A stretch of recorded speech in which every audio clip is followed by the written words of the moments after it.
প্রিয় দর্শক, প্রধানমন্ত্রীর কার্যালয়ে লাল টেলিফোনের তার চুরি এবং সেটা ভাঙাড়ির দোকানে পাওয়া যায়। খুবই আশ্চর্যের বিষয়। কিভাবে এই ঘটনা ঘটলো যদি আমরা একটু চোখ রাখি, বাংলাদেশ সচিবালয়ে অবস্থিত প্রধানমন্ত্রী কার্যালয়ে রেড টেলিফোন সংযোগে তামার তার চুরি হয়ে যায় এবং সেই তামার তার চুরি হওয়ার পরে দেখা গেছে যে সোশ্যাল মিডিয়া এবং পুরো মিডিয়া জুড়ে উত্তাল এবং সেই ব্যাপক আলোচনার জন্ম দিয়েছে এবং সেই চুরির ঘটনায় যারা জড়িত তাদেরকেও গ্রেফতার করা হয়েছে ইতিমধ্যে। এই ঘটনায় সচিবালয়ের একজন আউটসোর্সিং কর্মী ও একজন ভাঙারি ব্যবসায়ী গ্রেপ্তার করেছে সিটিটিসি, এবং তারা জানায় যে সম্প্রতি সচিবালয়ের রেড টেলিফোনের সংযোগে তার যখন চুরি হয় তখন প্রকাশ্যে যখন আসে তখন এটা নিয়ে ব্যাপক আলোচনা হয় এবং সেটা নিয়ে বিটিসিএল কর্তৃপক্ষ একটি মামলা দায়ের করেন অজ্ঞাত আসামিদের নামে।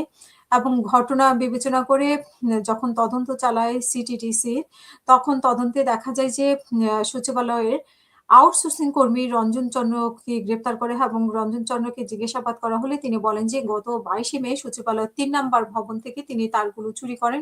পরে একজন ঢাকা বিশ্ববিদ্যালয়ের 1 জুন ঢাকা বিশ্ববিদ্যালয়ের 21 হলের সামনে একটি ভাঙারি দোকানে প্রতি কেজি 600 টাকা করে ধরে প্রতি কেজি 600 টাকা ধরে মোট 8 কেজি 200 গ্রাম তামার তার বিক্রি করা হয়।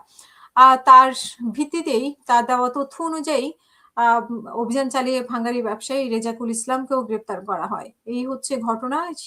এই ঘটনা আমরা গতকালকে থেকেই অনেক আলোচনা হচ্ছে। আসলে প্রধানমন্ত্রীর লাল টেলিফোন যদি নিরাপদ না থাকে তাহলে পুরো দেশ কিভাবে নিরাপদ থাকবে, এটা প্রশ্ন তো আসেই। এবং সচিবালয়ের অন্যান্য জিনিসপত্র, ফাইলপত্র অনেক গুরুত্বপূর্ণ অনেক কিছু আছে। তো সেগুলো কিভাবে নিরাপদ থাকবে সেটা একটি বিষয়। এবং এখানে জিএমপি মিডিয়া সেন্টারের আয়োজিত এক সংবাদ সম্মেলনে ওনারা বলেছেন যে আমরা 2 জনকে গ্রেফতার করেছি এবং 8 কেজি চুরি হওয়া তার উদ্ধার করেছি। তার বিক্রির সাথে জড়িত ভাঙারি দোকানের মালিককেও গ্রেপ্তার করা হয়েছে।